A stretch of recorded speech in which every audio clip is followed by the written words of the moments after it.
প্রিয় শ্রোতা বন্ধুরা, আজকের গল্পটি একটি মেয়ের ভালো লাগা, ভালোবাসা এবং অবশেষে বাস্তবকে মেনে নেবার ক্ষুদ্র সংস্করণ।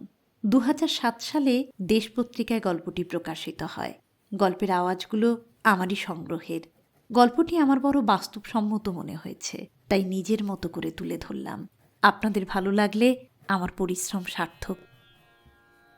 মাকে হসপিটালে ভর্তি করিয়ে দিয়ে অনেকটা নিশ্চিন্ত লাগল মিতার। প্রাইভেট হসপিটাল, ঝকঝক তকতক করছে। চট করে বোঝাই যায় না হোটেল না হসপিটাল। সেই হসপিটাল মার্কা ওষুধ গন্ধটাও নেই। হ্যাঁ, টাকা বেশি লাগবে, কষ্ট করেই চলতে হবে। তবু চিকিৎসা তো এখানে ভালো হবে। গত রাত থেকে টান টেনশনের পর মিতার শরীর আর চলতে চাইছিল না। তবু নিজেকে টেনে টেনে এনকোয়ারি লেখা কাউন্টারের দিকে এগোলো। 2টো ভিজিটিং কার্ড পেল।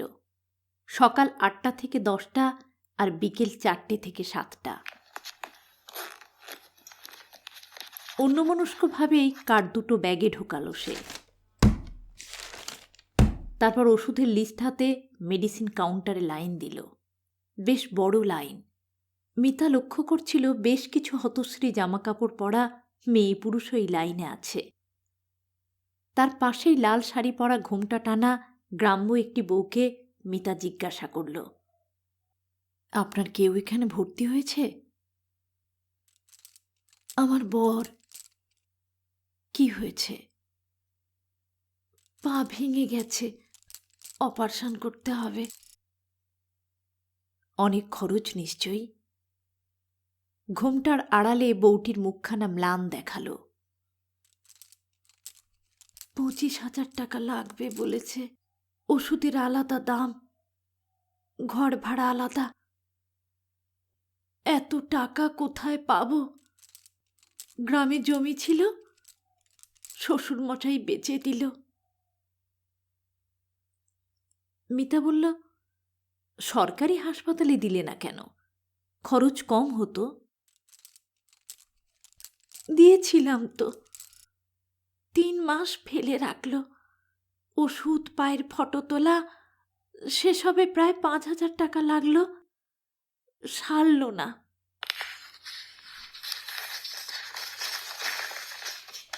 বউটি হয়তো আরো অনেক কথা বলতে যাচ্ছিল, কিন্তু ইতিমধ্যেই তার টার্ন এসে গেছে। তারপরই মিতার টার্ন। মিতা ওষুধের লিস্ট ধরিয়ে দিতেই ফর্সা মতন ছেলেটা বলল, দিদি একটু ওয়েট করুন, পাশের চেয়ারে গিয়ে বসুন, ওষুধগুলো মিলিয়ে বার করি, আধ ঘন্টা বাদে খোঁজ নেবেন। ও পাশের করিডোরে সার চেয়ার, কিন্তু একটাও খালি নেই। মিতার শরীর ভেঙে পড়তে চাইছে, চোখ জুড়িয়ে আসছে ঘুমে। তবু মিতা দেয়ালে ঠেস দিয়ে দাঁড়িয়ে রইল। সে একা।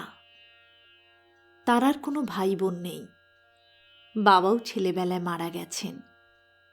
এখনো কোনো পাত্রপক্ষ তাকে পছন্দ করে উঠতে পারেনি। MA পাশ করে সে কোনো চাকরিও পায়নি। তাতে কি? দাঁতে দাঁত চেপে মিতা মনে মনে বলল, আমি একাই লড়াই করব, হেরে যাব না, কিছুতেই না। দাঁড়িয়ে দাঁড়িয়ে একটু ঘুম ভাব চলে আসছিল। আচমকা মাইক্রোফোনে একটা নাম ঘোষণা হতেই চমকে উঠল মিতা। হাতঘড়ির দিকে চোখ পড়তেই দেখল 0.5 ঘন্টার জায়গায় 40 মিনিট হয়ে গেছে। নিজের উপরই রাগ হলো তার ভীষণ। কেন যে সে দায়িত্ব জ্ঞানহীনের মতো ঘুমিয়ে পড়ল। এখন প্রতিটা মিনিটের কত দাম।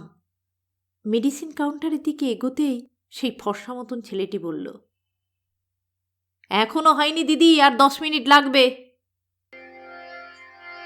চড়াত করে মাথায় রক্ত উঠে গেল মিতার। আপনারা তো বলেছিলেন 0.5 ঘন্টা, 40 মিনিট হয়ে গেছে, আরও 10 মিনিট। ছেলেটি বিরক্ত হল। দেখছেন তো কত ভিড়, সময় লাগবে না? আপনি জানেন কত সিরিয়াস পেশেন্ট, ওষুধ পেতে দেরি হলে যখন তখন কিছু একটা অঘটন ঘটে যেতে পারে।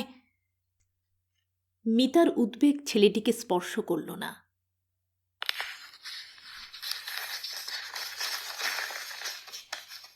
নির্বিকারভাবে সে কাঁচি দিয়ে এক স্টিপ ট্যাবলেট কাটতে কাটতে বলল, এখানে তো সব পেশেন্টেরই সিরিয়াস অবস্থা, সবাই দাঁড়িয়ে রয়েছে, দেখুন না। সত্যি লোকগুলো ধৈর্য দেখে মিতার অবাক লাগছে। সে একজন ভদ্রলোককে সরাসরি জিজ্ঞাসা করল, আপনি কতক্ষণ দাঁড়িয়ে আছেন দাদা ওষুধের জন্য? ভদ্রলোক হাই তুলতে তুলতে বললেন, তা ঘণ্টাখানেক হবে। আপনার পেশেন্টের অবস্থা কেমন? ভালো নয়। তাহলে চুপচাপ এতক্ষণ ওয়েট করছেন কেন? কি করব? ভদ্রলোক হতাশভাবে কাঁধ ঝাঁকালেন। ওদের দোষ নেই, দেখছেন তো কত ভিড়। ডাক্তারবাবুরা যেসব ওষুধ প্রেসক্রাইব করেন এখানেই সব পাওয়া যায়। প্রথম প্রথম অন্য 2-4টে কাছাকাছি দোকানে ঘুরেছি, সব ওষুধ ওরা দিতে পারে না। অগত্যা মিতা দাঁড়িয়ে পড়ল। মিনিট 5 বাদে ওষুধ পেল, তবে সবকটা ওষুধেরই দাম খুব বেশি। ওষুধের দাম দিতে গিয়ে মিতার সব টাকাই প্রায় শেষ হয়ে গেল। সে বিল মিটিয়ে ওষুধের প্যাকেট হাতে নিয়ে সবে পা বাড়িয়েছে, এমন সময় কাউন্টার থেকে ছেলেটি বলল, ব্লাড কিন্তু এখানে পাওয়া যাবে না, ওটা আপনাকে নিয়ে আসতে হবে।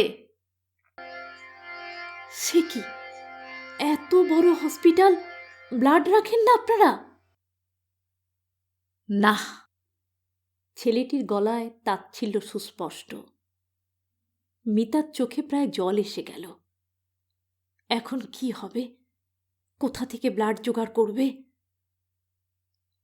ছেলেটি খুব নিশ্চিন্ত গলায় বলল, মানিকতলায় কি সিআইটি রোডে চলে যান, দাঁড়ান, আপনাকে একটা ঠিকানা লিখে দিচ্ছি, এই সন্ধে নাগাদ পেয়ে যাবেন।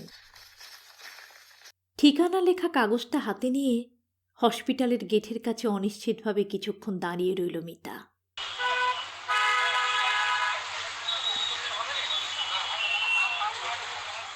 এই মুহূর্তে সে কি করবে? সঙ্গে যা টাকা আছে তাই নিয়েই রক্ত আনতে চলে যাবে? কিন্তু যদি কম পড়ে?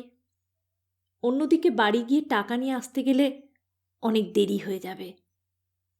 এই মাত্র মায়ের ওষুধ পৌঁছে দিয়ে এসেছে 6তলা আইসিইউতে। আশ্চর্য ব্যাপার, লিফট আছে তবু ব্যবহার করতে দেয় না। মিতা ওষুধের প্যাকেট হাতে লিফটে উঠতে যেতেই লিফটম্যান বলেছিল, এখন লিফট চলবে না। কেন? নিয়ম নেই, অসুস্থ বা বুড়ো লোক উঠতে পারে, আপনি কেন উঠবেন? 6তলায় দাদা। তো কি, সবাই তো উঠছে। আশ্চর্য, 2তলা 3তলা না হয়, কিন্তু 6তলায় তো উঠতে দেবেন দাদা? লিফটম্যান তার কথার কোনো উত্তর না দিয়ে লিফটের দরজা বন্ধ করে দিয়েছিল। তারপর বলেছিল, কাউন্টার থেকে স্লিপ লিখিয়ে আনুন, স্পেশাল পারমিশন হলে নিশ্চয়ই উঠতে দেব। মিতার আর ধৈর্য থাকেনি, সে হেঁটেই উঠেছে। এই মুহূর্তে ভীষণ টায়ার্ড লাগছিল, দরদর করে ঘাম হচ্ছে।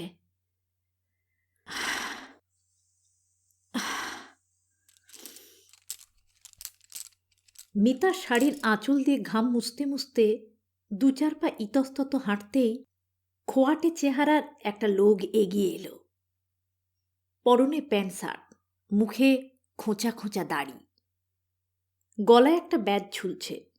লোকটি এগিয়ে এসে বলল, ব্লাড আনতে হবে দিদি। মিতা চমকে উঠল। আপনি কি করে জানলেন? লোকটি পানের ছোপওয়ালা দাঁত বের করে হাসল। জানতে হয় দিদি, এই তো আমাদের কাজ। আমরা দরকার হলে রক্ত এনে দিই। আপনি একা এসেছেন দেখছি। মিতা মনে মনে প্রমোদ গুনল। সে একা বলে লোকটি কোনো সুযোগ নিতে চাইছে না তো।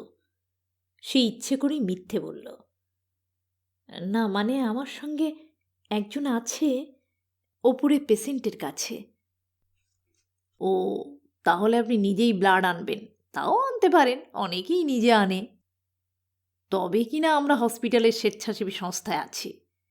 ব্যাচটা হাতে তুলে নিয়ে দেখালো লোকটি, তারপর বলল, এসব কাজে আমরা 20% কমিশন পাই। দাঁড়ান, আপনাকে দেখাই। লোকটি তার পকেট থেকে একটা ভাঁজ করা কাগজ বের করল। তাতে স্বেচ্ছাসেবক প্রতিষ্ঠানটির নাম, ধাম, ঠিকানা, ফোন নম্বর, সুযোগ সুবিধে, নিয়মাবলী সবই লেখা আছে। লোকটিকে একটু আগে সন্দেহ করার জন্য মিতার লজ্জা হলো। মনে হলো ভগবান তাকে জুটিয়ে দিয়েছেন। এমন সময় একজন বয়স্ক লোক এগিয়ে এলেন। তার দুহাত ধরে বললেন, কাল খুব উপকার করেছিলেন ভাই, সময় মতো রক্তটা এনে দিয়ে, নইলে আমার স্ত্রীকে বাঁচাতে পারতুম না। খোয়াটে লোকটি বিনীতভাবে জিভ কেটে বলল, ছি ছি ছি, এ কি বলছেন দাদা, এ তো আমাদের কাজ। মিতার মনে যেটুকু সন্দেহ ছিল চলে গেল, মনটা হালকা হয়ে গেল। ওই ভদ্রলোক সরে যেতেই সে লোকটিকে জিজ্ঞাসা করল, ওই ভদ্রলোকের স্ত্রীর কি হয়েছে? Blood cancer. মিতা এবার আসলো আসল প্রসঙ্গে। 2 বোতল ও পজিটিভ রক্ত লাগবে। দাঁড়ান, কাগজপত্র দিচ্ছি। কতক্ষণে আনতে পারবেন? এই ঘন্টা 2 লাগবে। ওই যেতে আসতে যেটুকু সময় দিদি। আর কত টাকা লাগবে? এমনিতে এক বোতল রক্ত 600 পড়ে, তার 20% কমিশন মানে ধরুন 1200 টাকায় 240 টাকা কম। মিতার কাছে 1000 টাকা ছিল। ও গুনে গুনে 960 টাকা দিল। তারপর একটু ইতস্তত করে বলল, আপনার কোনো চার্জ লাগবে না? চার্জ কেন নেব, আমরা তো স্বেচ্ছাসেবী সংস্থা। মানে বাস ভাড়া? ওসব আপনাকে ভাবতে হবে না। লোকটি হাতঘড়ির দিকে তাকালো। এখন 2:10, 4টে 4:30 মধ্যে আমি চলে আসব। লোকটি বেরিয়ে যেতে স্বস্তির নিঃশ্বাস পড়ল মিতার। আপাতত সে নিশ্চিন্ত। কি ভাগ্যিস, 1000 টাকার মধ্যে কুলিয়ে গেল। বাড়ি ফেরার মতো টাকাও সঙ্গে থাকল। মিতা ভাবল, এই ফাঁকে একটু বাড়ি থেকে ঘুরে আসবে। এখন একটু বিশ্রাম দরকার শরীরে, আর কিছু টাকাও হাতে থাকা দরকার। ট্যাক্সি করে গেলে যাতায়াতে 8 ঘন্টার বেশি লাগবে না। ঘণ্টাখানেক রেস্টও নেওয়া হবে। তাছাড়া সকাল থেকে স্নান নেই, খাওয়া নেই। মিতা দেরি না করে পা চালালো। 4টের মধ্যে তাকে ফিরতে হবে।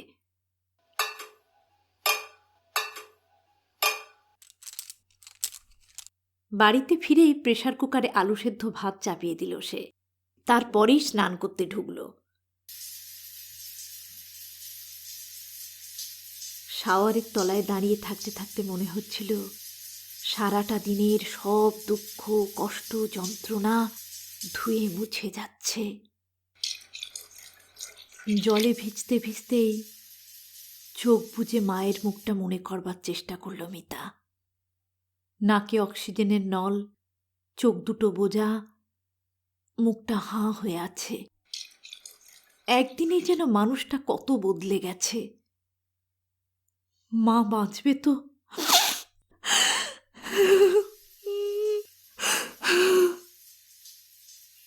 ভাবতেই এতক্ষণে ঠেকিয়ে রাখা কান্নাটা হু হু করে নেমে এলো। কোনো রকমে নাকে মুখে দুটো ভাত গুজে শুয়ে পড়ল মিতা। ক্লান্তিতে শরীর ভেঙে যাচ্ছে, অথচ ঘুম আসছে না। 3টে বাজতে না বাজতেই উঠে শাড়ি বদলালো সে। হসপিটালে যখন পৌঁছল তখন 3:30। রক্ত আসতে এখনো 0.5 ঘন্টা কি 1 ঘন্টা দেরি। মিতা অপেক্ষা করতে লাগল। দেখতে দেখতে 4টে, 4:30 ক্রমে 5টা বাজল। এবার মিতার ভয় করতে লাগল। এতক্ষণ সে ভেবেছিল জ্যামে পড়ে গিয়ে দেরি হচ্ছে, কিন্তু এখন এদিকে ভিজিটিং আওয়ার্সও শুরু হয়ে গেছে। সে মাকে দেখতে যেতে পারছে না। 5:30 বাজার পর মিতা মেডিসিন কাউন্টারের কাছে গেল। আচ্ছা, আপনাদের হসপিটালের সঙ্গে এনসিও নামে যে স্বেচ্ছাসেবী সংস্থাটি যুক্ত, তার একটি লোককে আমি রক্ত আনতে দিয়েছিলাম। 4টের সময় আসার কথা, 5:30 বেজে গেল, এখনো তো। কাউন্টারের ছেলেটি মুখের কথা কেড়ে নিয়ে বলল, আসেনি তাই তো? আপনি কাউকে না জিজ্ঞাসা করে ফট করে লোকটাকে ব্লাড আনতে দিলেন কেন? আমাদের হসপিটালের সঙ্গে ওসব কোনো সংস্থা ফংস্থা যুক্ত নেই, থাকলে আমিই আপনাকে বলতাম। কিন্তু একজন বয়স্ক ভদ্রলোক, স্ত্রীর ব্লাড ক্যান্সার, তিনি যে বললেন ওই লোকটা কালকে ওনাকে রক্ত এনে দিয়েছে। ও সব সাজানো লোক, আপনি বুঝবেন না। দেখি দেখি, পরের জন এগিয়ে আসুন। মিতার হাত পা ঠান্ডা হয়ে গেল। এতগুলো টাকা তো গেলই, তার উপর এতখানি সময় নষ্ট। এখন রক্ত আনতে গেলে 3-4 ঘন্টার ধাক্কা। এর মধ্যে যদি মায়ের কিছু হয়ে যায়, কি করে নিজেকে ক্ষমা করবে সে? কান্নাটা সামলাতে মিতার 1 মিনিট সময় লাগল। তারপরেই রক্ত আনবার জন্য পা বাড়ালো সে। ব্লাড ব্যাংকেও বেশ ভিড়। 10 পিছনে লাইনে দাঁড়ালো মিতা। খুব আস্তে আস্তে লাইন এগোচ্ছে। কাগজ জমা নিতে এতক্ষণ লাগছে কেন বুঝতে পারছিল না সে। শেষমেশ সে লাইন ছেড়ে কাউন্টারের দিকে এগোলো। লোকজন হাঁ হাঁ করে উঠল, লাইনে দাঁড়ান, আগে যাবেন না দিদি। মিতা বলল, জাস্ট 1 মিনিট, একটা কথা বলেই চলে আসব। এবার আর কেউ বিশেষ আপত্তি করল না। সে ঝুঁকে পড়ে কাউন্টারে বসা ভদ্রলোককে বলল, আপনারা একটু তাড়াতাড়ি হাত চালান না, বুঝতেই পারছেন ইমিডিয়েট ব্লাডের দরকার বলেই আমরা এসেছি। ভদ্রলোক কলমের পিছনটা দিয়ে কান খোঁচাতে খোঁচাতে মিতাকে দেখলেন। তারপর ধীরে সুস্থে একটা কাগজের প্যাড বের করে নিতে নিতে বললেন, আপনারা এত তাড়া কিসের? কই, লোকজন তো লাইনে দাঁড়িয়ে আছে, তারা তো কেউ কিছু বলছে না। এসব কাজে সময় লাগে বুঝলেন, তাড়াহুড়ো করে হয় না। খালি একটা কাগজ জমা নিতে এত সময় লাগে? ভদ্রলোক ভুরু তুললেন। আপনি চাকরি করেন? না। তাহলে বুঝবেন না। বলেই ভদ্রলোক ছোট একটা কৌটো থেকে মৌরি বের করে খেলেন। একটা অল্প বয়সী ছেলে চা দিতে আসছিল কেটলি করে, তাকে ইশারায় ডাকলেন। চায়ের ভাঁড়ে চুমুক দিতে দিতে বিরক্ত মুখে বললেন, কি হলো, এখনো দাঁড়িয়ে আছেন হাঁ করে কেন? মেয়ে ছেলে মেয়ে ছেলের মতো থাকুন। মেয়ে ছেলে কথাটায় কান ঝাঁ করে উঠল মিতার। সে দাঁতে দাঁত চেপে বলল, মেয়ে ছেলে জিনিসটা কি? ভদ্রলোক সে কথায় উত্তর না দিয়ে বললেন, আপনিই তো সময় নষ্ট করছেন। লাইনের লোককে লাইনে আসতে দিন, নিজের জায়গায় গিয়ে দাঁড়ান। পিছন থেকেও শোনা গেল, 1 মিনিট বলে তো 5 মিনিট কাটিয়ে দিলেন ও দিদি। মিতা চুপচাপ লাইনে নিজের জায়গায় এসে দাঁড়ালো। যতক্ষণ রাখছিল ততক্ষণ টের পায়নি। এই মুহূর্তে ভীষণ ক্লান্ত লাগছে তার। কতক্ষণ, আর কত ঘন্টা, কত মিনিট, কত সেকেন্ড। ভাবতে ভাবতে একসময় মিতা দেখল ও কাউন্টারের সামনে। টাকা জমা নিয়ে স্লিপ হাতে দিয়ে বললেন, 3 ঘন্টা বাদে আসবেন, ব্লাড পেয়ে যাবেন। এতক্ষণ? ভদ্রলোক ঠান্ডা চোখে তাকিয়ে বললেন, ব্লাড ম্যাচিং বোঝেন? ওসব 1 মিনিটে হয় না, সময় লাগে। কিন্তু অনেকেই তো 1-2 ঘন্টা বাদেই রক্ত নিয়ে গেল। দেখুন, সবার ব্লাড গ্রুপ তো এক নয়। ও পজিটিভ রক্ত তো খুব পাওয়া যায়। দেখুন, আমি আপনার সঙ্গে বকবক করতে পারবো না। আমার কাজ আছে, 3 ঘন্টার পর নিতে হয় আসুন, না হলে নেবেন না, চলে যান। কেউ আপনাকে জোর করছে না এখানে। মিতা ব্লাড ব্যাংকের বাইরে এসে দাঁড়ালো। ঘড়িতে 7:30। তার মানে 10:30 নাগাদ রক্ত পাওয়া যাবে। এত রাতে বাস পাবে কি? ট্যাক্সি পেলেও অত রাতে একটা মেয়ে যাওয়াটা কি ঠিক? মিতা ঠিক ভরসা করতে পারছিল না। তাছাড়া এতক্ষণ সময়, এই 3টে ঘন্টাই বা কোথায় কাটাবে সে? এই মুহূর্তে উল্টো দিকের ফুটে সিনেমার একটা বিশাল হোর্ডিং চোখে পড়ল মিতার।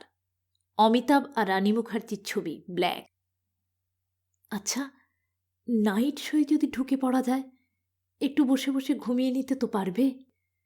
মিতা মনস্থির করতে পারছিল না। অন্যমনস্কভাবে রাস্তাটা পেরোতেই মাঝবয়সী একজন লোক এলো মিতার কাছে। বেশ বড়সড় ভুঁড়ি, শার্টের বোতামটা অনেকটাই খোলা, ফুলো ফুলো মুখ। লোকটা এগিয়ে এসে মিতার কানের কাছে ঝুঁকে পড়ে বলল, 2টো টিকিট আছে ব্যালকনির। মিতা ভুরু কোঁচকাল।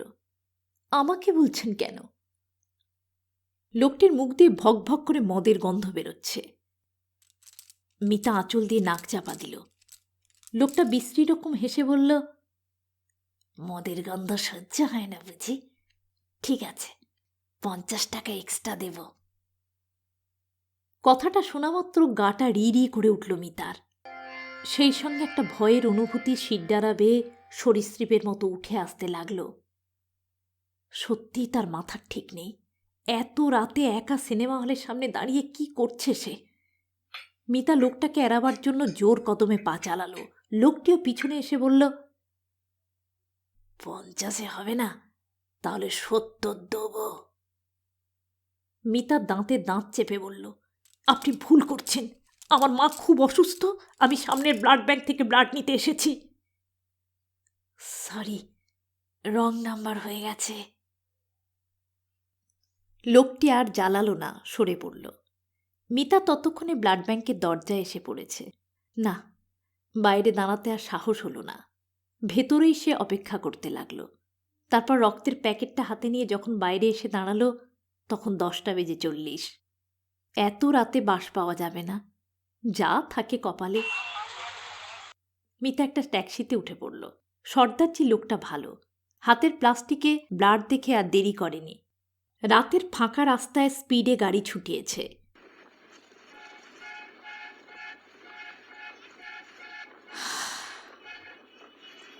মিতা এতক্ষণে সিটে হেলান দিয়ে নিশ্চিন্তে একটু চোখ বুজেছে। না, সবাই খারাপ নয়, কিছু ভালো লোক আছে। মাত্র 20 মিনিটের মধ্যেই হসপিটালের গেটে এসে পৌঁছল সে। নামবার সময় ভাড়া দিতেই সর্দারজি বলল, আপ ক্যা সারি রাত ইহা গুজরেঙ্গে? সে বলল, মা কেমন থাকে তার উপরই ডিপেন্ড করছে। ठीक है, मैं बाहर वेट करता हूँ। अगर आपका माँ को तबीयत ठीक ठाक है तो मैं ही आपको घर छूट दूंगा। মিতা এতটা সুবিধে পাবার কথা ভাবেনি, কিন্তু তার কতক্ষণ লাগবে তার ঠিক নেই। এদিকে ট্যাক্সির মিটারও উঠে যাবে। একথা বলতেই হাঁ হাঁ করে উঠল সর্দারজি। मीटर क्यों चलेगा? मैं अपनी मर्जी से यहाँ पर वेट करूंगा। অগত্যা আর কোনো কথা না বাড়িয়েই ব্লাড নিয়ে আইসিইউতে এলো মিতা।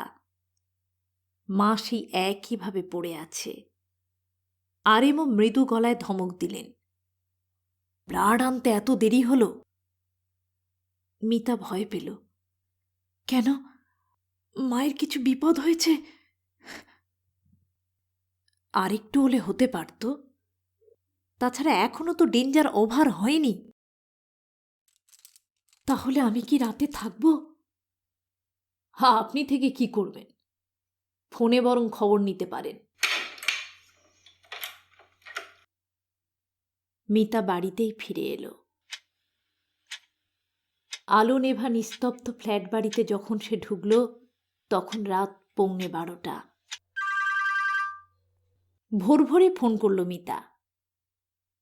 আইসিইউতে 14 নম্বর পেশেন্ট, নাম শুভনা মুখোপাধ্যায়, এখন কেমন আছে?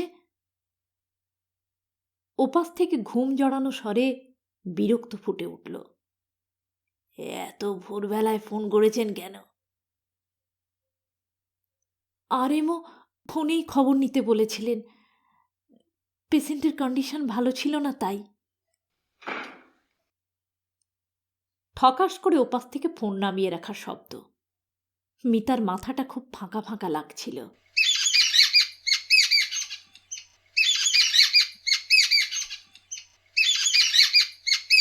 কাল শুতে শুতে রাত 1টা বেজেছে, এখন ভোর 5টা। এই 4 ঘন্টা ঘুমিয়ে মনে হচ্ছে একটু চাঙ্গা লাগছে। মিতা একটা দীর্ঘশ্বাস ফেলল। তারপর ভাবল, মায়ের অবস্থা খারাপ বললেই বা এক্ষুনি কি করত সে? যা করার হসপিটাল তো করছেই, ভিজিটিং আওয়ার্সেই সে যাবে। আরও 1 ঘন্টা ঘুমিয়ে নেবে ভাবল সে। কলিং বেলের শব্দে ঘুম ভাঙল মিতার। 7:30 বেজে গেছে। এমন অঘরে ঘুমিয়ে পড়েছিল, নিজের ওপরই রাগ হলো মিতার। এরকম সময় এভাবে সে ঘুমায় কি করে? স্নান করার হাতে সময় নেই। দরজা খুলতে খুলতেই দেখতে পেল দুধওয়ালা। ঠান্ডা দুধে কর্নফ্লেক্স ঢেলে নিয়ে খেল মিতা। সালোয়ার কামিজটা পরতে পরতে ভাবল, কাউকে কি খবর দেওয়া উচিত? কাকেই বা খবর দেবে সে? হসপিটালে যখন পৌঁছল তখন 8:20। ইস, দেরি হয়ে গেল। মিতার আফসোস হচ্ছিল। কে জানে মায়ের জ্ঞান ফিরেছে কিনা। ফিরে থাকলে নিশ্চয়ই মিতার পথ চেয়ে থাকবে। তাড়াহুড়ো করে সিঁড়ি দিয়ে উঠতে গিয়ে মিতার বাঁ পায়ের চটি স্ট্যাপ কেটে গেল। কদিন থেকে ছিঁড়ব ছিঁড়ব করছিল, এসব তালগোলে তার মনেও ছিল না। মিতা চটিটা কাঁধের ব্যাগে ঢুকিয়ে নিল। আইসিইউতে এমনিতেই খালি পায়ে ঢুকতে হয়। মিতার বুকটা ধক ধক করতে লাগলো। কি জানি মা কেমন আছে? মা না থাকলে এ পৃথিবীতে সে এক্কেবারে একা। মিতা দেখল মা আগের দিনের মতোই চোখ বুজে শুয়ে আছে। মুখে পেচ্ছাপের জায়গায় নল লাগানো, বুকের ওপর একটা ছোট্ট যন্ত্র বসানো, মাথার কাছে একটা কম্পিউটারের স্ক্রিনে ক্রমাগত গ্রাফের মতো রেখা আঁকা হয়ে যাচ্ছে।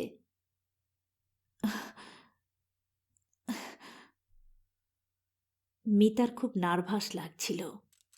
ও আরএমওর কাছে এসে দাঁড়াতেই তিনি বললেন, আপনার মা তো, পেশেন্টের অবস্থা ভালো নয়, হার্ট এখনও স্টেডি নয়, কিডনির প্রবলেমও আছে, পটাশিয়াম হাই, আর যদি বাড়ে আমরা ডায়ালিসিস করতে বাধ্য হব। তবে সেসব বেঁচে থাকলে, আপাতত 24 ঘন্টা না কাটলে কিচ্ছু বলতে পারছি না। মিতার হাত পা ঠান্ডা হয়ে যাচ্ছিল, বুকটা হিম হয়ে যাচ্ছে। তাহলে মায়ের আয়ু কি আর মাত্র 24 ঘন্টা? আর যদি বা বাঁচে, ডায়ালিসিস করা মানে তো কষ্ট পেয়ে পেয়ে আরও কয়েকটা মাস বেঁচে থাকা। এদিকে জলের মতো টাকা খরচ হচ্ছে। খরচ করেও যদি মাকে বাঁচানো যেত, সুস্থ করা যেত। মিতার আর মাথা কাজ করছিল না। ও কাঁচের দরজা ঠেলে বাইরে আসতেই দেখল দুজন ছেলে দেয়ালে মাথা ঠুকে ঠুকে মা মা বলে কাঁদছিল। কেমন একটা অমঙ্গলের আশঙ্কায় মিতার বুকটা ছ্যাঁত করে উঠল। আচমকাই গাটা গুলিয়ে উঠতে টয়লেটে ঢুকল সে। সকালের দুধ কর্নফ্লেক্স উঠে এলো হড়হড় করে। চোখে মুখে জল দিয়ে বেসিনের আয়নার দিকে চোখ পড়তেই চমকে উঠল। ওই একদিনেই চোখের তলায় কালি পড়ে গেছে, উস্কো শুষ্ক চুল, মুখটা শুকনো। বয়স যেন এক লাফে 10 বছর বেড়ে গেছে। এখন কি করবে সে? ভাগ্যের হাতে সব ছেড়ে দিয়ে বসে থাকবে? অন্তত একজনও যদি থাকতো তার পরামর্শ দেবার। আইসিইউ এর বাইরে সার সার চেয়ার রাখা, সেখানেই বসে পড়ল মিতা। ওর পাশে অল্পবয়সী কালো রোগা একটি বউ বসে আছে।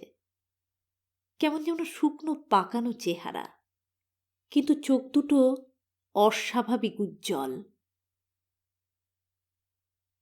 চোখাচোখি হতেই বউটি জিজ্ঞাসা করল, আপনার কেউ এখানে ভর্তি হয়েছে? মা, কি হয়েছে? হার্ট অ্যাটাক, কিডনিও খারাপ। ডায়ালিসিস চলছে?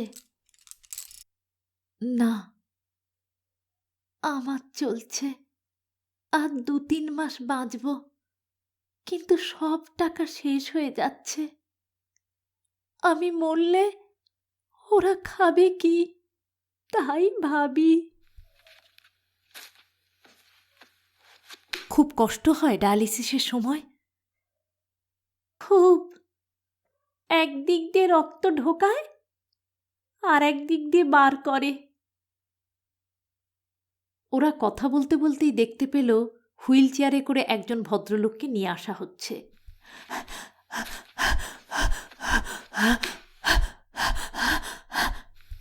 ভদ্রলোক নিঃশ্বাস নিতে পারছেন না। ভদ্রলোকের সঙ্গে তাঁর স্ত্রী আছেন। ভদ্রলোককে ডায়ালিসিসের ঘরে তাড়াতাড়ি ঢুকিয়ে দেয়া হলো। ভদ্রলোকের স্ত্রী চেয়ারে বসে হতাশ স্বরে বললেন, সামনের মাসে আনার কথা ছিল। শ্বাসকষ্ট এত বেড়ে গেল যে এখনই আনতে হলো। আগে 2 মাস পর পর করাতাম। এখন কন্ডিশন দেখে ডাক্তারবাবু বলেছেন প্রতি মাসেই করাতে হবে। ও তো যাবেই, ধরে রাখতে পারবো না। সঙ্গে সঙ্গে আমাদেরও পথে বসাবে। মিতার বুকটা ধড়াস করে উঠল। সেও কোনোদিন মাকে নিয়ে এরকম ভাববে না তো? এখানে এই পরিবেশে আর বসে থাকতে পারছিল না সে। ভেতরটা আবার পাক দিচ্ছে। মিতা উঠতেই সেই রোগা বউটি বলল, চলে যাচ্ছেন? আচ্ছা, আপনার মায়ের বমি হতো? মিতার খেয়াল হলো মাস 2 ধরে মা কেবলই ওয়াক তুলত, বলতো গা বমি বমি লাগছে। ও বলল, কেন বলুন তো? আমার তো 5 মাস ধরে বমি হচ্ছে। ভাবতাম ঠিক হয়ে যাবে। গ্রামে শ্বশুরবাড়ি, ভালো ডাক্তারও নেই, তার উপর অভাবের সংসার যা হয়। আর 2 মাস আগে এলে বেঁচে যেতুম। আপনার কি মনে হয় আমি বাঁচব? বউটার চোখ দুটোর মধ্যে যেন সারা শরীরের প্রাণ শক্তি এসে জড়ো হয়েছে। বাঁচবার আকুলতা সেখানে এত বেশি। মিতা এই দৃষ্টি বেশিক্ষণ সহ্য করতে পারল না, চোখ নামিয়ে ফেলল। বলল, কেন বাঁচবেন না? এখানে কত ভালো চিকিৎসার ব্যবস্থা আছে। তার নিজের কানেই নিজের কথাগুলো নিষ্প্রাণ বানানো বানানো ঠেকছিল। সে আর দাঁড়ালো না। টয়লেটে গিয়ে দরজা দিতেই এক প্রস্থ বমি হলো, শুধু জল। নিজের শরীরটাকে টানতে টানতে ফের বাসে উঠল মিতা। বাড়ি ফিরে স্নান করতে আর ইচ্ছে হলো না, ঘুমিয়ে পড়ল। বিকেলে যখন বেরোচ্ছে মিতা, উল্টো দিকের ফ্ল্যাটের বোস কাকিমার সঙ্গে দেখা হলো। বোস কাকু ব্যাংকে কাজ করেন। কাকিমার একটি মাত্র ছেলে, কলেজে পড়ে। কাকিমা মিতাকে দেখে প্রশ্ন করলেন, তোমার মা নাকি হসপিটালে ভর্তি? কি হয়েছিল? হার্ট অ্যাটাক, কিডনিটাও কাজ করছে না। ও মা, এত কিছু হয়ে গেল, আমাদের একবার জানালে না? মিতা মাথা নিচু করে চুপ করে রইল। আসলে ও একটু চাপা স্বভাবের, চট করে কারোর কাছে সাহায্য চাইতে পারে না। নিজেই ফোনে অ্যাম্বুলেন্সে খবর দিয়েছে। কাকিমা বললেন, কোন হসপিটালে দিয়েছ? মিতা হাসপাতালের নাম বলতেই কাকিমা চোখ কপালে তুললেন। সে কি গো, আর কোথাও জায়গা পেলে না? ওখানে তো আমার খুড়শ্বশুরকে ভর্তি করেছিল, তা মাত্র 2 দিন বেঁচে ছিল। কাকিমার গলা শুনে ওপর নিচের ফ্ল্যাট থেকেও 2-3 জন নেমে এসেছিলেন। ওপরতলায় মিত্র কাকিমা খুব বড় লোকের মেয়ে। মিত্র কাকুও বড় চাকরি করে। মিত্র কাকিমা একটা হসপিটালের নাম বললেন, সেখানে নাকি কিডনির চিকিৎসা সবচেয়ে ভালো হয়।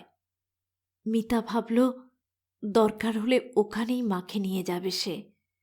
জমানো টাকা সব খরচ হবে হয়তো, কিন্তু সেই নিয়ে ভেবে লাভ কি?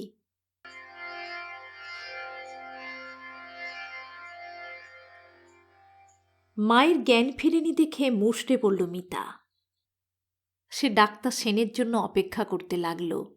ওরই অধীনে ভর্তি হয়েছেন মা। ডাক্তার সেন রাউন্ডে এসে বেশ ভরসা দিলেন। আপনার মা অনেকটা নিজেকে সামলে নিয়েছেন। এবার মিতা খানিকটা স্বস্তি বোধ করল। আর এমো তাকে আচ্ছা ভয় পাইয়ে দিয়েছিল। কম জানার এই এক মুশকিল। পরদিন মিতা যখন হসপিটালে এলো, দেখল মা তাকিয়ে আছে। মিতার মনে হলো বুকের ভেতরে জমে থাকা একটা বরফ গলে যাচ্ছে। মিতাকে দেখতে পেয়েই মা হাতটা তুলে বাড়িয়ে দেওয়ার চেষ্টা করল। হাতে স্যালাইনের সূচ ফোটানো। মিতা এগিয়ে এসে মায়ের হাত ধরল। কেমন লাগছে মা? দেখ না, ক্যাথিটার লাগিয়ে রেখে দিয়েছে, খুলে দিতে বল। মিতা জানে খোলা না খোলা তার হাতে নয়। সেদিন অন্তত 4-5 বার মিতাকে 6 তলায় ওঠানামা করতে হলো। শেষবার নামার সময় মিতাকে সিঁড়িতেই বসে পড়তে হলো। একে এতবার ওঠানামা, তার উপর 2টো ক্লিনিকে গিয়ে রিপোর্ট আনতে হয়েছে। 2টো ক্লিনিকেই 2-3 মাইল দূরত্বে। মাঝে খাওয়ার অবধি সময় পায়নি সে। উফ উফ উফ, পেটটায় খিঁচ ধরা ব্যথা হচ্ছিল। মিনিট 20 বসে থাকার পর ব্যথাটা কমল। মিতা কাউন্টারে গিয়ে বলল, একটু লিখে দেবেন যাতে লিফটে উঠতে দেয়? 6 তলায় পেশেন্ট আছে তো। অল্প বয়সীদের আমরা লিখে দিই না। কিন্তু অনেকবার ওঠানামা করতে হচ্ছে। সবাইকেই করতে হচ্ছে। আজ আমার শরীরটা বড্ড খারাপ। ঠিক আছে, আজকের মতো আপনাকে একটা স্লিপ লিখে দিতে পারি, কিন্তু সেটা খালি আজকের জন্য ভ্যালিড। মিতার আর তর্ক করতে ইচ্ছে হলো না। কথা বলতেও একটু শক্তি লাগে, এখন সেটাও নেই তার। একটু কিছু না খেলে আর পায়ে চলার মতো ক্ষমতা পাচ্ছে না সে। হসপিটালের বাইরে একটা লোক গাড়ি নিয়ে ধোসা তৈরি করছে, 5 টাকা করে। একটা ধোসা খেল মিতা, তারপর বাস ধরে বাড়ি ফেরা। তালা খুলতেই সামনের ফ্ল্যাটের কাকিমা বেরিয়ে এলেন। কেমন আছেন এখন মা? ইউরিনের সঙ্গে ব্লাড বেরোচ্ছে। সে কি গো, এ তো একেবারে লাস্ট স্টেজ। আমার ভাসুরপো তো ওই রোগেই মারা গিয়েছিলেন। মিতার বুকটা ধক করে উঠল, কিন্তু ডাক্তার তো জবাব দেননি তাকে। কাকিমা বললেন, আজ বিকেলে আমিও তোমার সঙ্গে হসপিটালে যাব যাব ভাবি, যাওয়াই হয়ে ওঠে না। মিসেস মিত্রও আমার সঙ্গে যাবেন বলেছেন। মিতা বলল, কাকিমা, মায়ের সামনে এসব কথা বলবেন না। কাকিমা বললেন, আরে তা কখনো বলি? একজন মৃত্যুপথযাত্রীকে যেটুকু সান্ত্বনা দিতে পারি তাই দিয়ে আসব। তোমার মা খুব ভালো লোক ছিলেন। কাকিমা দীর্ঘশ্বাস গোপন করলেন না। মায়ের সম্বন্ধে পাস্ট টেন্সে কথা বলাটা মিতার মোটেই ভালো লাগলো না। সে চুপ করে রইল। বিকেলে প্রথমে সামনের বাড়ির কাকিমা মাকে দেখতে ঢুকলেন। প্রায় 1 ঘন্টা হতে চলল, বেরোবার নাম নেই। মিতার অধৈর্য লাগছিল। ভিজিটিং আওয়ার্স না পেরিয়ে যায়। তারপর আবার মিত্র কাকিমা লাইনে আছেন। পাকা 55 মিনিট পর বোস কাকিমা বেরিয়ে এলেন। এবার মিতা ঢুকতে যেতেই মিত্র কাকিমা বললেন, প্লিজ মিতা, আমাকে একটু আগে ছেড়ে দাও। আমি আবার সন্ধ্যে 7টায় একটা সিরিয়াল দেখি, দেরি হয়ে যাবে গো।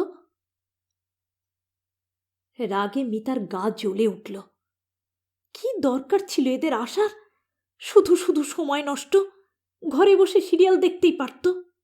সে মায়ের কাছে একটু বেশিক্ষণ সময় নিয়ে থাকতে পারত। মুখে অবশ্য এসব কিছুই বলতে পারল না সে। মিতা দরজার মুখ থেকে ফিরে এলো। বোস কাকিমা এর মধ্যে ম্যানেজ করে একটা চেয়ারে বসে পড়েছেন। মিতাকে এগিয়ে আসতে দেখেই চেঁচিয়ে বললেন, কি চেহারা হয়েছে গো তোমার মায়ের! আমি তো প্রথমটা চিনতেই পারিনি। হ্যাঁ, অতটা না হলেও মিতা জানে এই 2-3 দিনে তার মায়ের চেহারা অনেক খারাপ হয়েছে। আগে মাকে দেখলে বোঝাই যেত না। অনেকে তার বড়দিদি ভেবে ভুল করত। কিন্তু এখন মিতা বলল, হ্যাঁ, চেহারাটা ভেঙে গেছে। ভাঙবে না? শরীরে আর কি আছে বলো? মানুষটা তো যাবেই, তার জন্য আর ভেবে কি করব? চিন্তা এখন তোমাকে নিয়ে। সমস্ত মেয়ে, মাথার উপর কোনো অভিভাবক থাকবে না। মেয়ে মানুষের বিপদ তো আর একটা আদ্রা নয়। অন্তত বিয়েটাও যদি হতে পারত।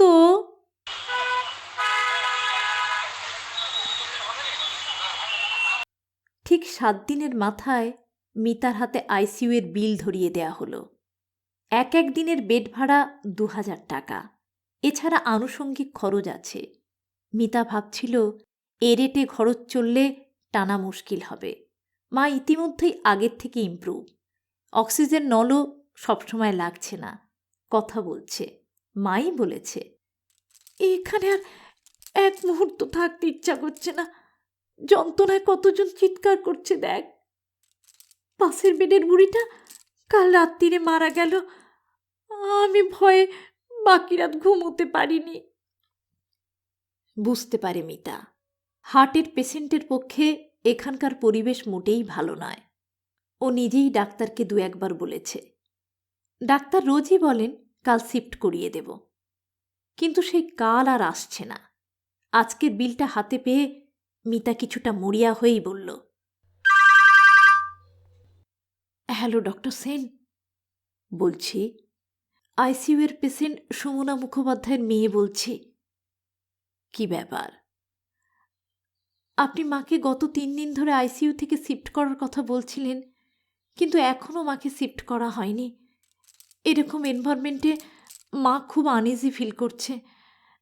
তাছাড়া মা এখন আগের থেকে অনেক ভালো, আপনিই বলেছিলেন। ঠিক আছে, আজকে আপনার মাকে চেক আপ করি, তারপর জানাবো। অফিস কাউন্টারে এসে মিতা জিজ্ঞাসা করল, মাকে কীরকম ঘরে দিচ্ছেন আপনারা? রিসেপশনিস্ট মেয়েটি পেশাদারি সুরে বলল, ভালো এসি রুম আছে, নিন, সিঙ্গেল, কেউ ডিস্টার্ব করবে না। কত চার্জ? Per day 1000। এর কমে কিছু নেই? ডাবল বেড এসি রুম নিতে পারেন 700। সবচেয়ে কত কম আছে? মেয়েটি এবার স্পষ্টতই বিরক্ত।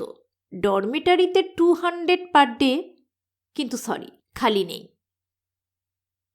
মিতা অবশ্য ডরমিটরিতে মাকে দেওয়ার কথা ভাবেনি। ও চেয়েছিল অন্তত যাতে 500-তে হয়। সেদিন বিল দেখে সে চমকে গেছে। প্রতিটা খুঁটিনাটি পরীক্ষা বার করার আলাদা চার্জ আছে, স্পেশাল যন্ত্রপাতি ব্যবহারের আলাদা চার্জ আছে। তাছাড়া ডক্টর সেন খুব দামি দামি ওষুধ দিচ্ছেন। এক দিন তাকে খালি 1000-5 টাকার ওষুধই কিনতে হচ্ছে। এ সবেও কি ডাক্তারদের কমিশন থাকে? মিতা দীর্ঘশ্বাস ফেলে বলল, তাহলে এসি ডাবল বেডই দিন। নতুন ঘরটা দেখে মিতার মন ভালো হয়ে গেল। ছোট্টর উপর খুব সুন্দর ঘরটায় দেয়াল জোড়া কাঁচের জানলা। যেহেতু এসি, জানালা খোলা যায় না, কিন্তু অনেকটা আলো ভেতরে আসে। জানালার ধার ঘেঁষেই মায়ের বিছানা, ধপধপে সুন্দর চাদর পাতা। পাশেই একটা ছোট টেবিল, সেখানে ওষুধপত্র রাখা। একটা ছোট ক্যাবিনেটও আছে জামাকাপড় রাখার জন্য। এই খাটের সঙ্গে ইংরেজি এল শেপের কোণে আর একটা খাট পাতা, সেখানেও টেবিল ও ক্যাবিনেট আছে। বাথরুম ঝকঝক তকতক করছে। মাকেও আজ অনেক সুস্থ দেখাচ্ছে। মা একটা ম্যাক্সি পরে আছে। বহুদিন পর জ্বর ছাড়িয়ে মায়ের চুল বিনুনি করা। খুব স্বস্তি লাগছিল মিতার। হাতের ব্যাগটা মায়ের বেডে রেখে ও ভিজিটার্সের জন্য রাখা টুলটা টেনে নিল। মা, তোমাকে আজ অনেক ফ্রেশ লাগছে। একটা কালো রোগা মেয়েকে দেখিয়ে মা বলল, এর নাম নমিতা, খুব ভালো মেয়ে। ওই আমাকে পরিষ্কার করে চান করিয়ে জামা কাপড় চেঞ্জ করিয়ে দিল, চুল বেঁধে দিল। আমি কিন্তু তোকে না বলেই ওকে রেখেছি। এখানে দিনের বেলা একজন, রাতের বেলা একজন করে আয়া ভাড়া পাওয়া যায়। একজনে 100 করে দিতে হয়। তার মানে পুরো দিনে রাতে 200 টাকা। খুব বাজে খরচ হয়ে যাবে বুঝতে পারছি, কিন্তু আমি যে কিছু করতে পারছি না মা। মিতা মাকে বাধা দিল, একসঙ্গে এত কথা বলো না তো মা, হাঁপিয়ে যাবে। তুমি না রাখলে আমি নিজেই ওকে রাখতাম। 200 টাকা কি এমন ব্যাপার? সেদিন যখন মিতা বাড়ি ফিরল, মনটা অনেক হালকা। কেবলই মনে হতে লাগলো মা ভালো হয়ে গেছে। বাস থেকে নেমে ও রাস্তায় ছোটোখাটো হোটেলটার দিকে এগোলো। এই কদিনে বাড়িতে রান্নার হাঙ্গামা না করে হোটেল থেকে খাবার কিনে খাচ্ছে। রুটি সবজি কিনে পয়সার ব্যাগ বার করতেই মিতা চমকে উঠল। বড় ব্যাগটার পাশটা নিপুণ হাতে কাটা, ভেতরে পার্সটা নেই। 3000 টাকা ছিল। মিতা বলল, দেখুন, আমার টাকার ব্যাগটা চুরি হয়ে গেছে, আপনি বরং খাবারটা রেখে দিন। হোটেলের মালিক ভালো লোক, সে জিভ কেটে বলল, সে কি কথা, ফেরত নেব কেন? ও আপনি নিয়ে যান, রোজই তো আসছেন, পরে পয়সা দেবেন। তারপর সে জিভের তালু দিয়ে আফসোসের আওয়াজ করল, যখন সময় খারাপ যায় সব দিক দিয়েই যায়। কত টাকা ছিল দিদি? টাকার অ্যামাউন্টটা শুনে আর একটু চুকচুক করল হোটেলের মালিক। মিতার মাথা কাজ করছিল না। এতগুলো টাকা, 3 দিনের বেড ভাড়া হয়েও কিছু টাকা বাঁচত। বাড়ি ঢুকে সবে খেতে বসেছে মিতা, ঝপ করে লোডশেডিং হয়ে গেল। মা কোথায় মোমবাতি রাখে মিতা জানে না। উঠে গিয়ে খোঁজবার মতো কোনো উদ্যোগও সে অনুভব করল না। অন্ধকারে দিব্যি খেতে লাগল। উঠে ফ্রিজ হাতড়ে জলের বোতল খুলে গলায় ঢালল। আহ, কি আরাম। মিতা অন্ধকারে চুপচাপ শুয়ে রইল। এমন সময় টেলিফোন। মিতার বুকটা ছ্যাঁত করে উঠল। মায়ের কিছু হয়নি তো? আছে, মাকে অনেকদিন পর খুব ভালো দেখে এসেছে। প্রদীপ তো নিভে যাবার আগে জ্বলে ওঠে। কাঁপা কাঁপা হাতে রিসিভার ধরল মিতা। হ্যালো, আমি রিঙ্কির মা কথা বলছি। আপনার পরপর 3 দিন কামাই হয়ে গেল। রিঙ্কির সামনেই পরীক্ষা। এতক্ষণে মিতার মনে পড়ল সে কিছু টিউশনি করে। এখন কামাই হচ্ছে। সপ্তাহে 2 দিন করে পড়ায় সে। রিঙ্কিরা গ্রুপে 5 জন পড়ে, 9, 10 সব মিলিয়ে 1000 খানেক টাকা পায় মাসে। হাত খরচটা উঠে আসে। অ্যাকচুয়ালি ফোন করে ওদের জানানো উচিত ছিল। এসব গোলমালে মনেই ছিল না। মিতা বলল, আসলে আমার মা হসপিটালে ভর্তি আছেন। কি হয়েছে? হার্ট অ্যাটাক আর রেনাল ফেলিয়ার। এখন আগের চেয়ে ভালো। আসলে বাড়িতে তো আমি একা, সবটা আমাকেই সামলাতে হচ্ছে। মাকে কবে ছাড়বে? এখনো ঠিক বুঝতে পারছি না। তাহলে তো খুব মুশকিল হলো। মাধ্যমিকের পড়া বলে কথা, বেশি দিন তো ওয়েট করা। মিতা আচমকাই ভয় পেল। যদি মা না থাকে, বাবার পেনশন বন্ধ হয়ে যাবে। এদিকে চিকিৎসার জন্য জলের মতো টাকা খরচ হচ্ছে। ভবিষ্যতে হয়তো টিউশনি তার ভরসা। মিতা মরিয়া হয়ে বলল, আপনি চিন্তা করবেন না, মা তো ইমপ্রুভ করছে। আশা করি সামনের সপ্তাহে ছেড়ে দেবে। আমি এক্সট্রা ক্লাস নিয়ে ওদের পড়া মেকআপ করে দেব। ঠিক আছে, পরে ফোন করে খবর নেবক্ষণ। ওপারে রিসিভার নামিয়ে রাখার শব্দ হলো। আচমকাই বুকটা খালি খালি ঠেকল মিতার। এভাবে সে একা কতদিন লড়াই চালাতে পারবে? পরদিন মিতা যেতে না যেতেই মা নালিশের সুরে বলল, জানিস, কাল রাতের আয়াটা খুব বাজে ছিল। দেখাশোনা দূরের কথা, ঘরেই থাকে না, খালি খালি বেরিয়ে যাচ্ছে। আমি টেনশনে সারা রাত ঘুমোতে পারিনি। বাইরে থেকে দরজাও বন্ধ করে দিয়েছিল। ঘুম না হলে শরীর সারা খুব মুশকিল। তাছাড়া টাকা নিচ্ছে, কাজ করবে না কেন? যদি রাতে একলা ঘরে কোনো বিপদ আপদ হতো, দরজা বন্ধ থাকলে তো বাইরে বেরোতেও পারবে না। এদিকে অন্য বিছানায় পেশেন্ট তখনও আসেনি। এলে অন্তত অসুস্থ হলেও ঘরে একজন মানুষ থাকত, তার আয়াও থাকত। উফ! মিতা বেশ বিরক্ত হয়েই দরজা ঠেলে করিডোরে বেরিয়ে এলো। করিডোরের একপাশে কাউন্টার করা, সেখানে নার্স বসে আছে। মিতা গিয়ে বলল, সিস্টার, কাল 5 নম্বর ঘরে রাতে যার ডিউটি ছিল সে ঠিকমতো কাজ করেনি। সিস্টারের ভুরু উঠল। কেন, কি হয়েছে? ঘরেই থাকেনি প্রায়। দেখাশোনা তো দূরের কথা, এমনকি রাতে বাইরে থেকে দরজা পর্যন্ত বন্ধ করে দিয়েছে। ঠিক আছে, ও ঘরে কাল রাতে স্বপ্না ছিল, ওকে ডেকে পাঠাচ্ছি। খানিক বাদে স্বপ্না এলো। বেশ চালাক চতুর চেহারা, স্বাস্থ্য ভালো। সে বলল, বাইরে বেরোবো কি দিদি? সারা রাত চোখের পাতা এক করতে পারিনি। আপনার মা বানিয়ে বলছেন। বানিয়ে বলছে? চড়াত করে মিতার মাথায় রক্ত উঠে গেল।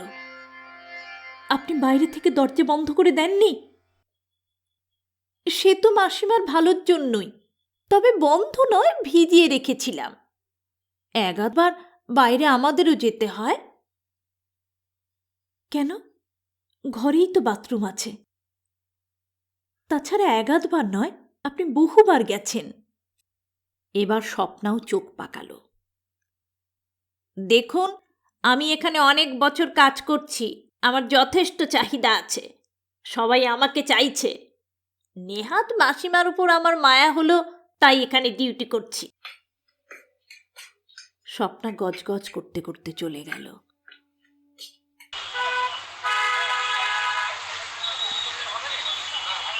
বিকেলে এসে মিতা দেখল মাকে কালকের মতন পরিষ্কার পরিচ্ছন্ন লাগছে না। ম্যাক্সিটা চেঞ্জ করা হয়নি, চুলও বাঁধা হয়নি। মিতা বেশ অবাক হলো, বলল, মা, তোমাকে এরকম দেখাচ্ছে কেন? মা মুখ ভার করে বলল, দেখ না, ডে শিফটের মেয়েটা আজ আসেনি, ওই স্বপ্নাই রয়ে গেছে, কিছুতেই স্নান করিয়ে দিল না, চুলটাও বাঁধেনি। মিতা ভেবে পাচ্ছিল না কি করবে। সকালে বলে যাবার পরও এরকম করল। সে বাইরে এসে হেড নার্সের কাছে রিপোর্ট করতেই সে নিস্পৃহ স্বরে বলল, দেখুন, এসব ছোটোখাটো ব্যাপার নিয়ে বিরক্ত করবেন না। তাছাড়া এসব অভিযোগ মিথ্যা। আমরা দেখেছি, স্বপ্না খুব ভালো মেয়ে, ও রাতে মোটেই বেরোয়নি, আর ঠান্ডা লাগবে বলেই পেশেন্টকে চান করায়নি। স্বপ্নাও ইতিমধ্যে এসে হাজির। সে বলল, আপনারা মিচি মিচি আমাকে হয়রান করছেন, দেখছেন তো সবাই সাক্ষী আছে। ইতিমধ্যে বেশ কিছু আয়া এবং নার্স এসে জুটেছে সেখানে। তাদের মুখ দেখে মিতা বুঝল ইতিমধ্যে আলাপ আলোচনা করে ওরা জোটবদ্ধ হয়েছে। এতজনের বিরুদ্ধে একা কী করবে ভেবে পাচ্ছিল না মিতা। ঠিক সেই সময় মায়ের ঘরে একজন পেশেন্ট আসায় সবাই ব্যস্ত হয়ে পড়ল। হুইল চেয়ারে করে আনা হচ্ছে এক ভদ্রমহিলাকে। বয়স মায়ের মতোই, বাঁ পায়ে প্লাস্টার। ভদ্রমহিলার পিছনে যে আসছে তার দিকে চোখ আটকে গেল মিতার। আটকে যাবার মতোই চেহারা, লম্বায় প্রায় 6 ফুট, টকটক করছে গায়ের রং, মাথায় ঘন চুল, টিকালো নাক, চওড়া কাঁধ, চোখে রিমলেস চশমা। বোধ হয় ভদ্রমহিলার ছেলে। বয়স থেকে সেরকমই মনে হচ্ছে। দেখেই বোঝা যাচ্ছে ছেলেটার টাকা আছে, সেই সঙ্গে রুচি এবং শিক্ষাও আছে। ছেলেটা নিজেই যেচে মায়ের সঙ্গে আলাপ করল। আপনার কি হয়েছে মাসিমা? মা বলল, আর বলো না, হার্ট কিডনি সব গেছে। তোমার মায়ের পা ভাঙল কি করে? তোমার মা তো। হ্যাঁ, আর বলবেন না, বাথরুমে পা স্লিপ করে। আমি জানতাম না, বাইরে থাকি তো, খবর পেয়ে আজই এসেছি। আমি থাকলে মাকে এখানে ভর্তি করতাম না। ভাবছি কোনো বড় হাসপাতালে শিফট করাবো। কীরকম সার্ভিস এখানে? ভালো নয়, এই তো একজন আয়া রেখেছিলাম, এ একটু পরিষ্কার পর্যন্ত করে না, রাতে ঘরে থাকে না, 10 বার বেরিয়ে যায়। সে কি? ছেলেটা মিতার দিকে তাকালো। আপনার মা? হ্যাঁ। আপনি কিছু বলেননি? বলেছি তো, ওরা কানেই তুলছে না। নার্স আয়া সব একজোট হয়ে আছে, অস্বীকার করছে। পয়সা দিয়ে সার্ভিস পাওয়া যাচ্ছে না? আমেরিকায় তো এরকম চিন্তাই করা যায় না। হায়ার অথরিটিকে জানিয়েছেন? না, মানে এখনো। চলুন, আমি সঙ্গে যাচ্ছি। ছেলেটি সোজা ডিরেক্টরের ঘরে ঢুকে গেল। তারপরে ইংরেজির তোরে একেবারে ভাসিয়ে দিল। মাত্র 2 ঘন্টার ভেতরেই অ্যাকশন নেওয়া হলো। স্বপ্নার বদলে মাকে অন্য আয়া দেয়া হলো এবং মাঝে মধ্যেই হসপিটালের লোক এসে খবর নিয়ে যেতে লাগলো। এখন কোনো অসুবিধে হচ্ছে না তো? মিতা কৃতজ্ঞ বোধ করল। ছেলেটা না থাকলে এসব কিছু সে করতে পারত না। এরকম কেউ যদি একজন তার পাশে বরাবর থাকতো। সে আন্তরিকভাবে বলল, আপনি খুব বড় উপকার করলেন। ছেলেটি অল্প হাসল। কখনো নিচুতলার লোকেদের ধরবেন না, কাজ হবে না। সব সময় টপ লোকের কাছে যাবেন। আপনি যেভাবে বললেন, ওভাবে না বললে কাজ হতো না। রামকৃষ্ণ বলেছে একটু ফোঁস রাখতে হয়। আমি ওরকম বলতে পারতাম না। জানি। ছেলেটির গলায় ঔদ্ধত্য নেই, বরং এমন কিছু আছে যে মিতা চমকে উঠল। চোখে চোখ পড়তেই ছেলেটি হাসল।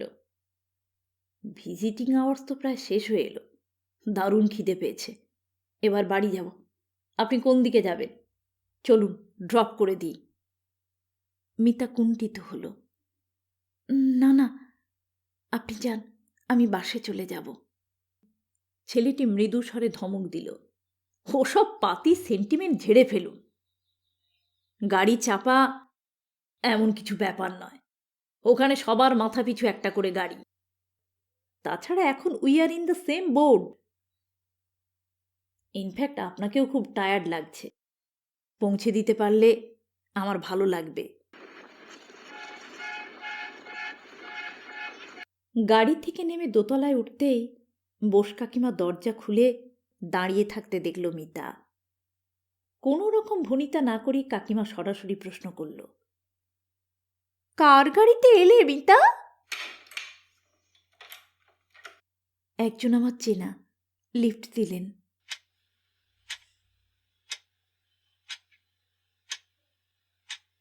সেদিন অনেক রাত অবধি ঘুম এলো না মিতার।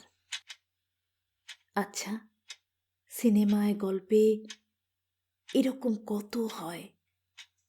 ছেলেটা যদি তার প্রেমে পড়ে গিয়ে থাকে? প্রশ্নটা মনে জাগতেই লজ্জা পেল মিতা। একদিনের আলাপে কী সব উল্টোপাল্টা ভাবছে সে। কিন্তু ঘুমোবার সময় মিতা আবিষ্কার করল, আজ মায়ের থেকেও বেশি করে বারবার ছেলেটার কথাই ভাবছে সে। নিজের উপর খুব রাগ হলো মিতার। তার মা এত অসুস্থ, কি করে সে তার মধ্যে অন্যজনের কথা ভাবছে? মনটাকে অন্যমনস্ক করতে টিভি চালিয়ে দিল মিতা। তারপর টিভির সুইচ অফ না করেই ঘুমিয়ে পড়ল। এই কদিন মিতা পাগলের মতো রোজ হসপিটালে গেছে। ভালো করে চুল আঁচড়ায়নি, মুখে কিচ্ছু মাখিনি, স্রেফ শাড়িটা চেঞ্জ করে ছুটেছে। পরদিন সে একটা ভালো তাঁতের শাড়ি পরল, চুলের জট ছাড়িয়ে বাঁধল, মুখে হালকা প্রসাধন। মায়ের ঘরে ঢুকে হতাশ হল মিতা। ছেলেটি এবেলা আসেনি। একজন বয়স্ক ভদ্রলোক এসেছেন, সম্ভবত ছেলেটির বাবা। রুটিন মাফিক মায়ের খবর নিতে নিতে বারবার অন্যমনস্ক হয়ে যাচ্ছিল মিতা। মা বলল, কি হলো, এত কি ভাবছিস? আমি তো সেরে উঠেছি। খুব লজ্জা হলো মিতার। বলল, নিচের ফলের রস পাওয়া যায়, দাঁড়ো তোমার জন্য এক গ্লাস নিয়ে আসি। আবার ফলের রস? এই তো হাঁপিয়ে এলি, একটু বস না। মিতা জোর করেই ফলের রস আনতে নামল নিচে। যখন ফিরছে করিডোরেই ছেলেটির সঙ্গে দেখা হয়ে গেল। সে বলল, এখানে ফ্রুট জুস পাওয়া যায় নাকি? আমার ভীষণ ফেভারিট।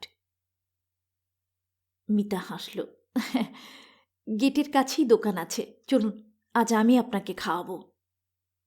ছেলেটি আপত্তি করল না। মিতারও মনে হলো, যদিও তার ঋণ শোধ করা সম্ভব নয়, তবু এভাবে যেটুকু হোক। শুধু কি তাই? মিতার মনটা হঠাৎ কেমন হালকা হয়ে গেল, বিশেষত মা যখন হসপিটালে। মিতা অরেঞ্জ জুস নিল, ছেলেটি অ্যাপেল জুস। খেতে খেতেই ছেলেটির মোবাইল বাজল। কথাবার্তা বলে সে মোবাইলটা সুইচ অফ করে দিল। এত ফোন আসে না, মাঝে মাঝে এরকম অফ করে দিই। সবসময় ভালো লাগে বলুন তো? ও, আপনি বোধহয় খুব বিজি মানুষ, না? ছেলেটি হো হো করে হাসতে লাগলো। এ যুগে কে বিজি নয় বলুন তো? আমি তো দেখেছি আমাদের বাড়ির maid servant is more and more busy than me. 10টা বাড়িতে কাজ করে, ভাবতে পারছেন? মিতা ভাবছিল অন্য কথা। ছেলেটা কি চায় তাদের ওই সময়টুকু ডিস্টার্ব না হয়? তাই কি সে মোবাইলে সুইচ অফ করল? ছেলেটির কথার উত্তরে মিতা হেসে ফেলল। যা বলেছেন, আমাকেই বয়ং এ যুগে অচল বলতে পারেন।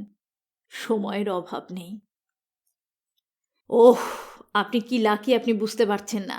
একটু সময় পেলে আমি বেঁচে যেতাম।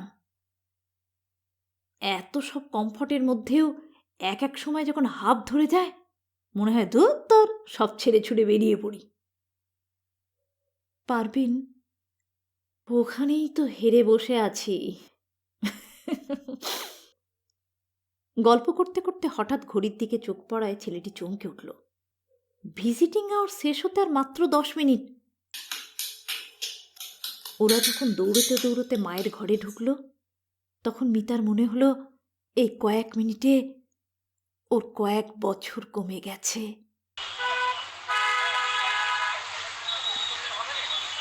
পরদিন মিতা হসপিটালে এসে এই প্রথম ছেলেটির থমথমে মুখ দেখল। গেটের মুখেই দেখা হয়েছিল। ছেলেটির মুখ দেখেই মিতার মুখের হাসি মিলিয়ে গেল। কি হয়েছে? আর বলবেন না, মায়ের প্লাস্টারের মধ্যে পিঁপড়ে ঢুকে গেছে। কি কেয়ারলেস এরা ভাবুন। আমি তো আর এক মুহূর্ত মাকে এখানে রাখবো না। এখনই বড় জায়গায় ট্রান্সফার করার ব্যবস্থা করছি। ছেলেটি ঝড়ের বেগে বেরিয়ে গেল। মিতা কিছুক্ষণ স্থাণুর মতো দাঁড়িয়ে রইল। সে মাকে বড় হাসপাতালে নিয়ে যাচ্ছে, মানে আর দেখা হবে না। আচমকাই মিতার খুব অবসন্ন লাগল। পা টেনে টেনে যখন মায়ের ঘরে গিয়ে পৌঁছল, আর দাঁড়াতে পারছে না। টুলটা টেনে বসে পড়ল। তার মুখের দিকে তাকিয়ে মা বলল, কি হয়েছে রে? শরীর খারাপ? তারপর উত্তরের অপেক্ষা না করেই বলল, হবে নাই বা কেন? এতদিন ধরে কম ধকল যাচ্ছে তোর ওপর। আমি এবার ডাক্তারবাবুকে বলবো আমাকে ছেড়ে দিতে। এখন তো প্রায় ঠিকই হয়ে গেছি। আমার কিছু হয়নি মা, বলে মিতা পাশের বেডের মাসিমার দিকে এগোলো। এখন কেমন লাগছে মাসিমা? আর বলো না, যন্ত্রণায় মরে গেলাম। আপনাকে তো বড় হাসপাতালে ট্রান্সফার করা হচ্ছে শুনলাম। হ্যাঁ, খোকা আমার ওরকম, যেমন ও তেমন আমার বউমা। আমেরিকা থেকে 10 বার ফোন করেছে, মাকে ভালো জায়গায় ভর্তি করো। খোকার সঙ্গে তো চলে আসতেই চাইছিল, আমি বারণ করলাম। এখন 7 মাস চলছে। মিতা বেডের লোহার রডটা ধরে নিজেকে সামলাল। ছেলেটি কিছুই বলেনি তাকে, কিছুই ঘটেনি তাদের মধ্যে। তবু তার মনে হতে লাগল ছেলেটা তাকে ঠকিয়েছে, ভীষণ রকম ঠকিয়েছে। নিজেকে খুব অপমানিত মনে হচ্ছিল। সেই দিনই পাশের বেডের ভদ্রমহিলাকে ট্রান্সফার করা হলো। যাওয়ার সময় খুব ব্যস্ততার মধ্যেও ছেলেটি উইশ করে গেল, মাসিমা শিগগিরই ভালো হয়ে উঠুন। মিতা খানিকটা ইচ্ছে করেই বলল, আপনি বাবা হতে চলেছেন এরকম একটা খবর বেশ চেপে গেলেন তো। সে দেখতে চেয়েছিল ছেলেটির মুখে কোনো অপরাধ বোধ ফুটে ওঠে কিনা, একটু থমকায় কিনা। ছেলেটি খুব সহজ গলায় হেসে উঠল, এরই মধ্যে মায়ের সঙ্গে এত গল্প হয়ে গেছে। বাই দ্য ওয়ে, আপনি আমার মোবাইল নাম্বারটা রাখুন। আপনারও কোনো নাম্বার থাকলে দিন, পরে মাসিমা কেমন আছে খোঁজ নেব। অবশ্য আমারও ছুটি ফুরিয়ে এসেছে, মায়ের কন্ডিশন একটু ঠিকঠাক হলেই চলে যেতে হবে। মিতা মোবাইল নাম্বারটা লিখে নিল। বলল, আমাদের ফোনটা ডেড হয়ে পড়ে আছে। ওরা চলে যাবার পর মা বলল, ফোন খারাপ? তোর তো খুব অসুবিধে হচ্ছে রে মিতা, একা আছিস। ও ঠিক হয়ে যাবে বলে মিতা কাঁধের সাইড ব্যাগটা তুলে নিল। ব্যাগটা বড্ড ভারী ভারী লাগছে। সিঁড়ির মুখেই হসপিটালের ডিরেক্টরের সঙ্গে দেখা হয়ে গেল তার। ভদ্রলোক বললেন, আপনার হাজব্যান্ড তো মাকে ট্রান্সফার করালেন, এখানে ভরসা রাখতে পারলেন না। সরি, ওনাকে বলে দেবেন আমাদেরই দোষ, আরও কেয়ার নেওয়া উচিত ছিল। মিতা বুঝতে পারল ভদ্রলোক ভুল করেছেন, কিন্তু ভুলটা ভাঙাতে তার ইচ্ছা হলো না। সে সিঁড়ি ভাঙতে লাগল। পরপর 2 দিন হসপিটালে গিয়ে তার আর ভালো লাগছিল না। খালি খালি মনে পড়ে যাচ্ছিল কোথায় কখন ছেলেটির সঙ্গে কি কথা হয়েছিল। এদিকে মাকে ওরা শুধু শুধু আটকে রেখেছে। একজন হার্ট স্পেশালিস্টকে স্পেশাল কল দিয়েছে হসপিটাল। তিনি এসে ওকে বললে তবে ছেড়ে দেওয়া হবে। অথচ 3 দিন ধরে কল দেওয়া সত্ত্বেও তিনি আসছেন না, এরাও ছাড়ছে না। এসবের মানে কি? মিতার আর ভালো লাগছিল না। ওদিকে বিলও নিশ্চয়ই হু হু করে বাড়ছে। এই কদিনে ছেলেটাকে দেখার পর এসব খোঁজখবর নেওয়ার কথা মনে ছিল না। আজ মিতা খোঁজ করতেই জানতে পারল সব শুদ্ধ 1,10,000 পড়েছে।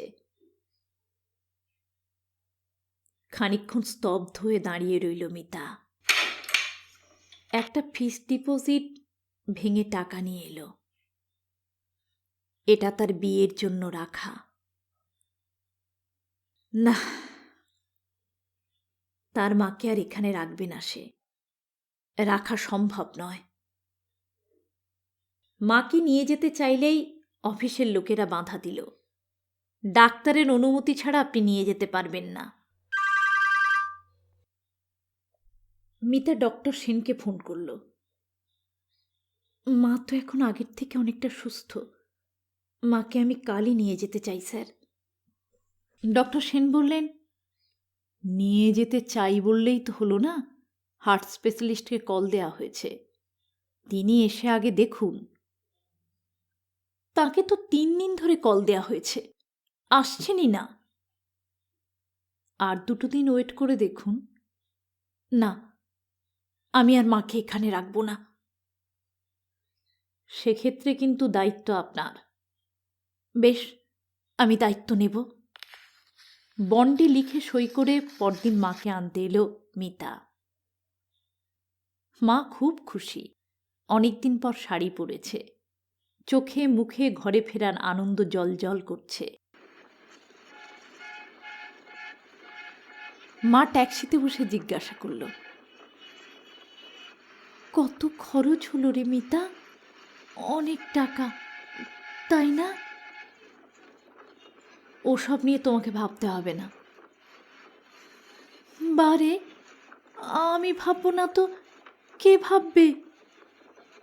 তোর বিয়ের টাকাটাতে হাত পড়েনি তো? না।